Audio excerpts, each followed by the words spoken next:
Chodesh Tov ou Mevorach, un bon mois rempli de bénédictions. Aujourd'hui, 1er Iyar, nous commençons ce deuxième mois de l'année juive après le mois de Nissan, un mois qui nous prépare et nous conduit au mois de Sivan où nous recevrons la Torah sur le mont Sinaï. Mais surtout ce mois, c'est un mois propice à la guérison. En effet, les lettres du mot Iyar, Aleph, Yud, Yud, Resh, les sages l'interprètent comme étant les initiales des mots Ani Hashem Rofecha. C'est moi qui suis l'Éternel qui est ton guérisseur. C'est par ces trois mots d'ailleurs que le 7e jour de Pessah, nous avons terminé la lecture de la Shira, le cantique que les enfants d'Israël ont entonné lorsqu'ils ont traversé la mer à pied sec. Et les derniers versets se terminaient par ces mots « Je suis l'Éternel qui te guérit », initial Iyar. Alors, on peut se demander pourquoi l'écrire avec deux Yud, Aleph, Yud, Resh, suffirait, puisque Hachem, Yud, Kevavke commence par un Yud. Il y a beaucoup d'explications. Mais la plus simple, c'est de dire que Iyar, tel qu'on l'écrit avec deux Yud, Aleph, Yud, Yud, Resh, c'est en fait une allusion aux 4 pieds du char céleste constitué par les 3 patriarches Abraham, Yitzhak, Yaakov, et en 4e par la matriarche Rachel, qui va être la mère de la royauté, d'abord au travers de Shaoul qui sera son descendant, et ensuite le flambeau sera transmis à David, le fils de sa sœur Léa.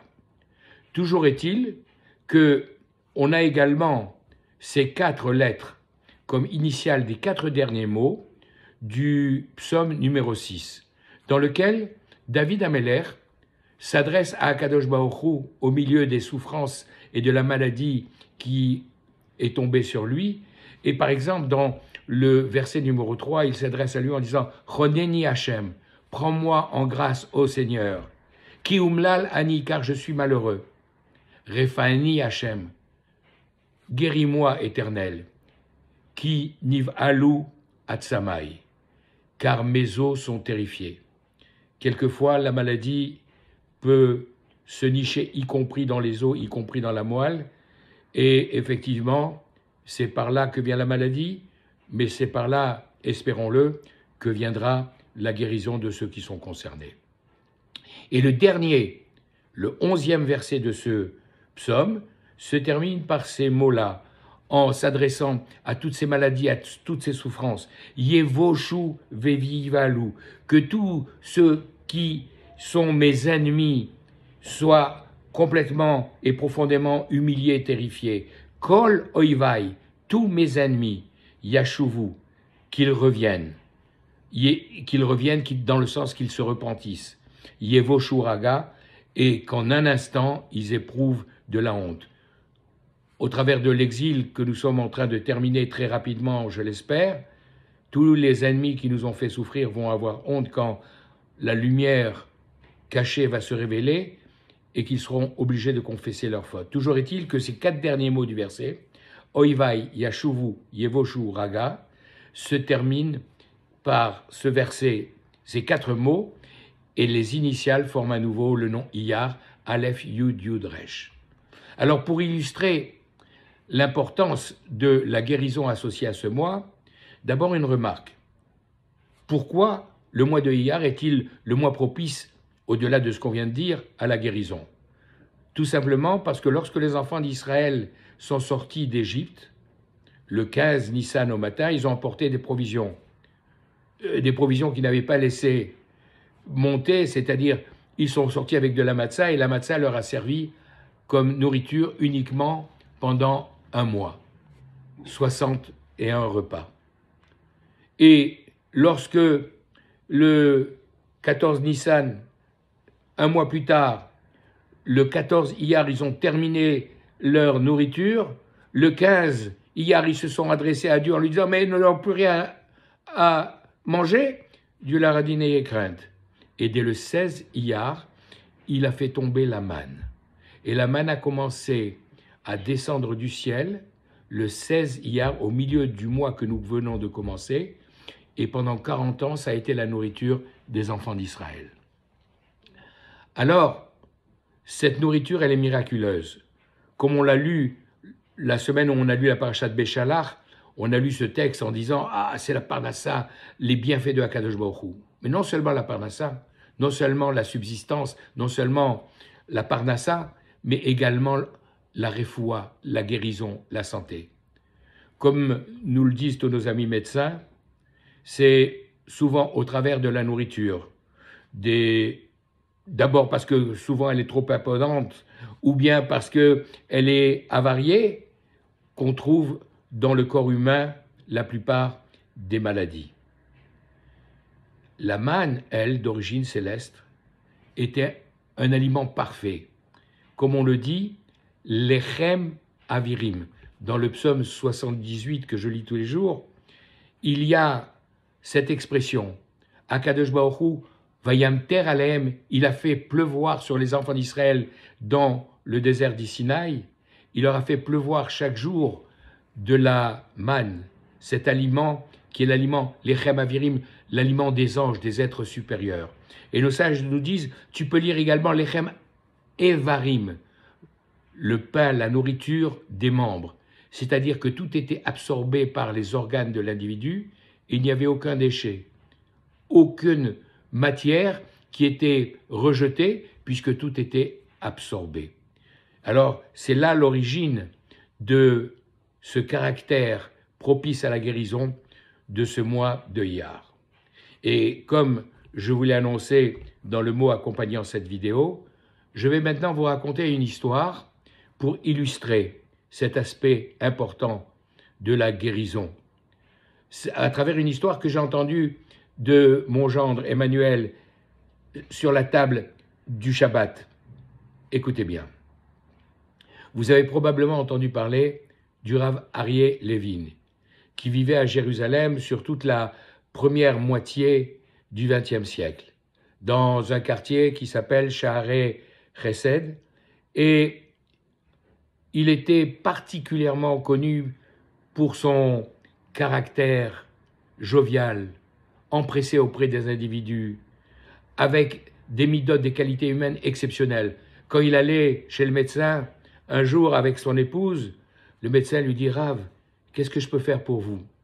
Et il a répondu au médecin « Nous avons mal à la jambe de ma femme. » Ce Rav se dévouait particulièrement pour aller voir les gens qui étaient dans la peine, les gens qui étaient nécessiteux, les gens qui étaient malades. Il faisait cette mitzvah avec dévouement et application, avec le sourire, jusqu'au dernier jour de sa vie. Il a quitté ce monde en 1969. Quand il a quitté ce monde, l'un de ses proches, Rabbi Michael Yehuda Zerzetch, a dit « Je vais prendre le relais, je vais commencer à le faire à sa place ». Et il a commencé à aller voir les malades, et en particulier, il prenait soin chaque semaine d'aller visiter une bête avote, une maison de retraite médicalisée. En français, on appelle ça, je crois, un EHPAD. Et là, il voyait différents malades avec lesquels il parlait, jusqu'au moment où il arrive devant un homme qui était en train de se tordre de douleur, en appuyant sur son ventre, « J'ai mal, j'ai mal, j'ai mal ».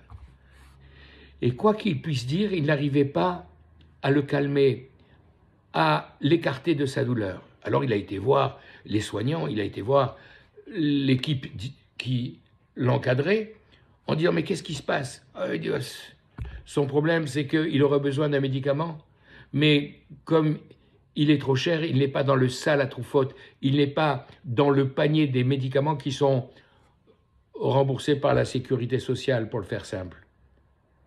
Mais alors, vous n'allez pas le laisser s'ouvrir comme ça. Oh, mais on a demandé à la famille a dit qu'elle n'a pas les moyens, elle ne peut pas payer ce médicament qui est très cher. Et le ministère alors ? Ben, le ministère dit non, c'est pas dans le sal à trop faute, c'est pas dans le panier des médicaments qui sont remboursés, donc on peut rien faire pour lui. Et combien coûte ce médicament ? On lui a dit le traitement pour un mois, c'est 300 lire à l'époque. 300 lire. Rav Michael Yehuda réfléchit en disant « Mon salaire n'est que de 500 lire. » Ben, c'est pas grave. je vais consacrer 60% de mon salaire mensuel pour soulager la souffrance de ce juif. Et il a payé donc le premier mois de traitement en disant « débrouillez-vous pour trouver une solution ». La semaine d'après, le vieil homme l'a accueilli avec un sourire. Il était soulagé, sa souffrance avait été apaisée. Et la semaine d'après encore, et le troisième fois également. Mais la quatrième fois à nouveau, il se tordait de douleur. Mais qu'est-ce qui se passe? Le traitement est terminé, personne n'a voulu le prendre en charge. Il retourne voir la famille, nous n'avons pas les moyens. Et le gouvernement, on a fait la demande, mais il n'y a toujours pas de réponse. Et il a encore payé 300 lire sur son salaire de 500, 60% de ses revenus mensuels, pour soulager la souffrance de ce juif. Alors, ça a duré 1 mois, 2 mois, 3 mois, 4 mois. Il a fallu attendre 5 mois pour qu'enfin la sécurité sociale accepte de prendre en charge le traitement de cet homme. Les années ont passé, il a continué à faire ça, et 45 ans plus tard, il se trouve que, à son tour, Rav Michael Yehuda a commencé, il était déjà avancé en âge, à connaître des souffrances intolérables.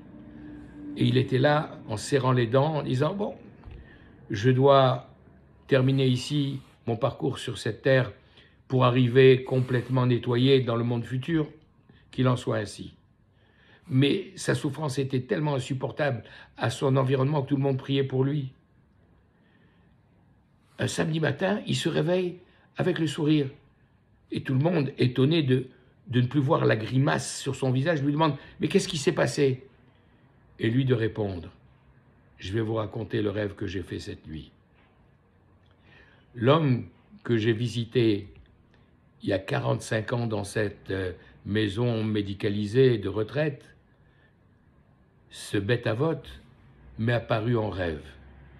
Il est venu me dire « J'ai appris dans les cieux ce qui vous arrivait. » Alors j'ai tout de suite couru au tribunal céleste en disant « Mais cet homme-là est un tzaddik, vous ne pouvez pas le faire souffrir comme ça. » Et le tribunal céleste m'a dit « La décision a été prise, c'est le verdict qui a été promulgué, il doit connaître ces souffrances-là. » Mais c'est quelqu'un qui a fait tellement de bien tout au long de sa vie, il a été voir les malades.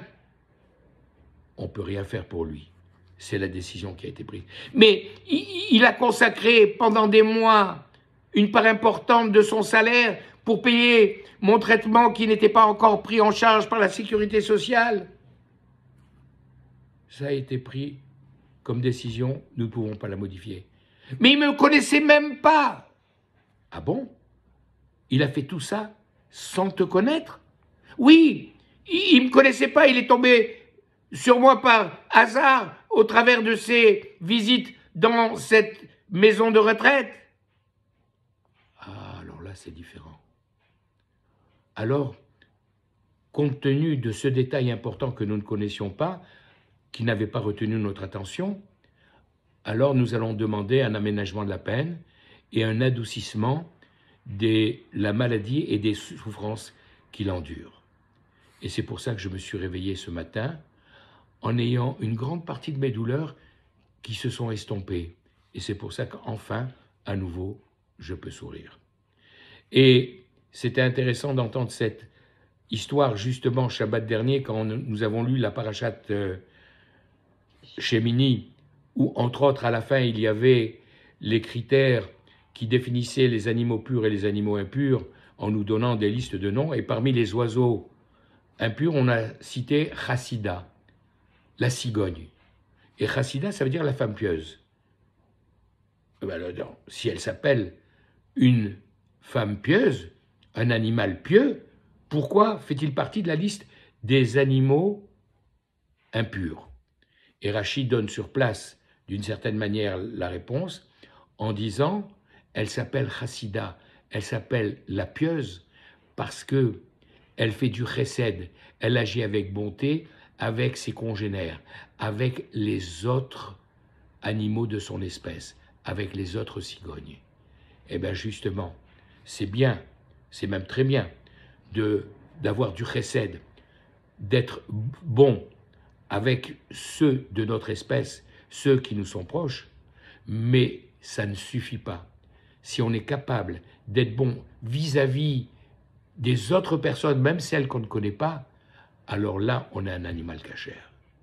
Je termine en souhaitant à tous ceux qui en ont besoin une refoua shelema, une guérison complète, achlama meira, une convalescence aussi rapide que possible, à tous les blessés, entre autres à nos frères qui étaient sur les différents fronts pour défendre le pays.